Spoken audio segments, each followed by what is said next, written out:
So everybody's telling me that I have to season my Facebook pixel, but the thing is, like, nobody ever talks about the specifics of it. So I don't know, maybe you guys can help. Like, I've got my Facebook pixel here, but I just don't know which one to use.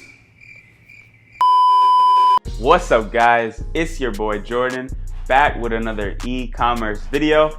And in this video, I want to talk about something that there is a ton of misinformation out on the internet about.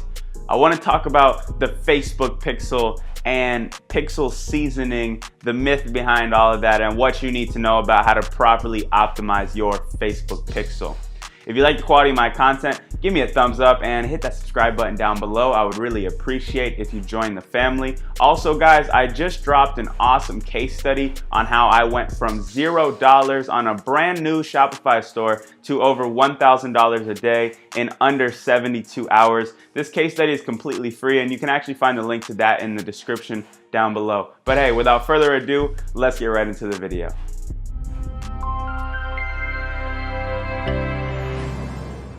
All right, so jokes aside, this isn't going to be an incredibly lengthy video or like super in-depth because it doesn't have to be. But this is a question that I see asked on every single group all the time, and I really think that there is a lot of misinformation out there. So now I want to educate you guys on the proper information directly from the source, the mothership, Facebook themselves. So the definition of the Facebook pixel from Facebook themselves. And this is not the word for word definition. That is very lengthy and full of jargon. The simple definition is that the Facebook pixel is a piece of code that you place onto your website to track specific conversion events that happen within that website. And then those events are stored on your specific pixel, and they can be used to create custom audiences. So for example, and if you've already been running ads, you sort of have an understanding of this, but to the new people, let's say somebody's on Facebook and they're scrolling and they run into your ad. They're gonna see your ad and then they're gonna click on the link to go to your store. The second that they click on the link and go to your store, it's going to fire the Facebook pixel for that specific conversion event of them actually viewing the page on your store. That little blip of data is going to be stored within the pixel, and then you're going to be able to use that data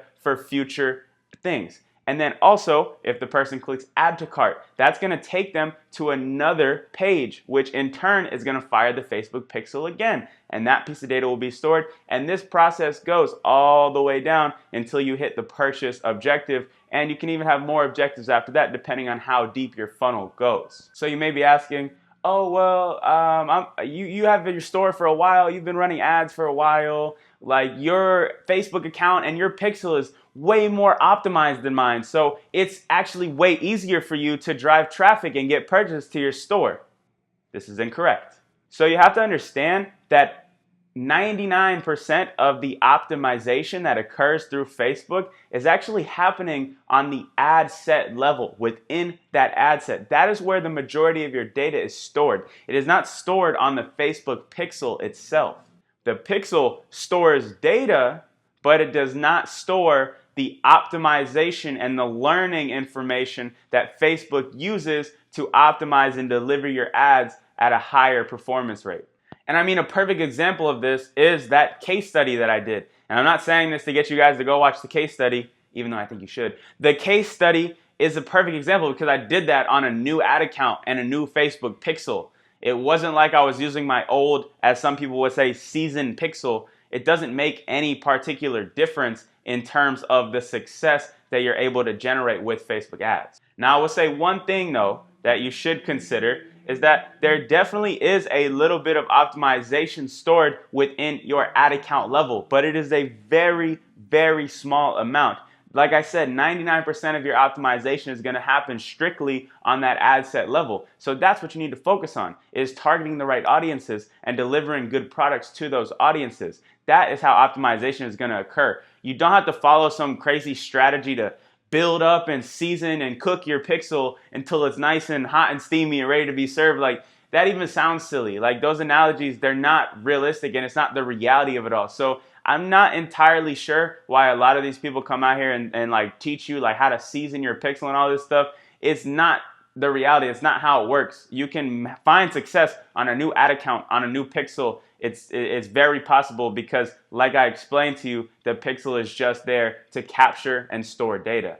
Now, I will add one note, and it is that in like 2016 or the start of 2017, Facebook had a different feature for the pixel. The pixel used to be known as the conversion pixel, and the conversion pixel did have a little bit of seasoning that went into it. You could actually build up the conversion pixel. But Facebook is constantly changing their platform, and the new Facebook pixel that they use simply serves the purpose that I shared with you just now. So anyways, you don't have to worry about like making your pixel vegan or gluten-free or marinating your pixel or whatever the hell you want to call it. That is what the Facebook pixel is for. That is what you need to know about it. And that is what you need to focus on to properly find results with a new ad account and a new Facebook pixel. You can target big, broad audiences. You can target no interest audiences so long as the product that you're delivering is actually something that people are interested in and something that can actually serve a purpose and help people out. But I have other videos on finding products, so that's not what this video is going to be focused on.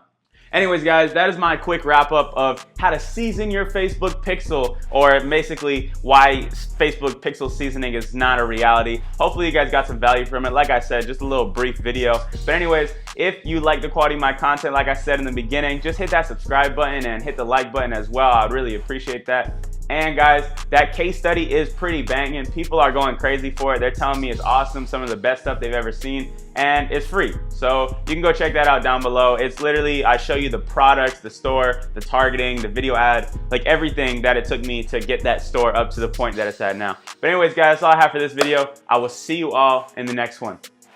Peace.